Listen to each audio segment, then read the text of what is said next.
lot of talk here about fasting. And as is always the question, the day or two after Ash Wednesday, I start to think, oh, that's right, what am I going to give up for Lent? And so the question, I think, comes with our readings today: giving up, giving in, giving out. What am I going to give up?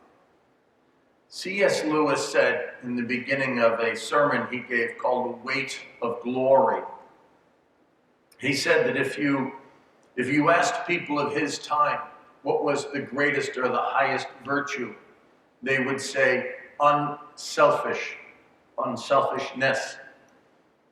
He said, but in centuries past, the greatest virtue would be love.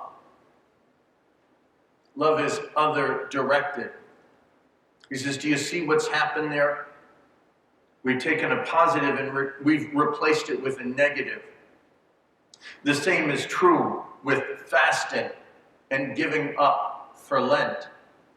If I choose to give up food for Lent, what is the purpose? Is it simply so that I'll be hungry? Is it so that I'll be hungry for the Lord? What do I do with the money that I save from that fasting? Do I make sure that it goes to the poor? I might recommend something that is the other way. Decide how much you're going to donate to the poor, and then give up what you need to give up in order to do that. The biblical injunction is to tithe 10%. Before I spend any money at the beginning of the month, I put 10% of my income away. And I use it for the parish, for the Holy Land, two homes for unwed mothers, and then Doctors Without Borders, although I usually do them at the end of the year. So what am I giving up in order to do charitable works? That's the giving out part. That middle part is the giving in. There is something about being generous and loving to other people and reaching out. There is something about having my life under control that allows me to give in to the Lord. And so if my eating is out of control, then it's not a question of fasting. It might be a question of limiting my food or organizing my food. If my finances, if my shopping is out of control, maybe I'll choose that. And by giving up random purchases, I am giving in to God. I am giving my heart to the Lord.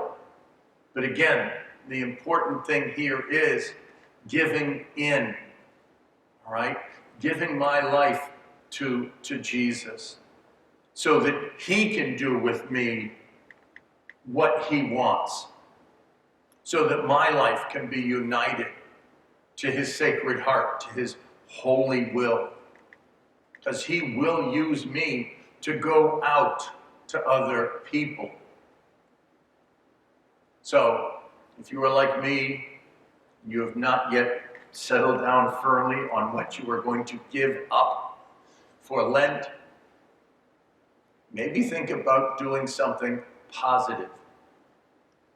If I'm not reading the Bible every day, maybe I need to give up some of my time so that I can read the Bible, or so that I can spend some time in quiet prayer. Maybe I have to give up one of my television programs. For Lent, pretty much what I've decided is I'm going to give up one or two of my daily podcasts, which are news. I don't need to have that much news. But I'm not giving that up. I'm giving that time to the Lord. So it's always giving up so as to give in, so as to give up.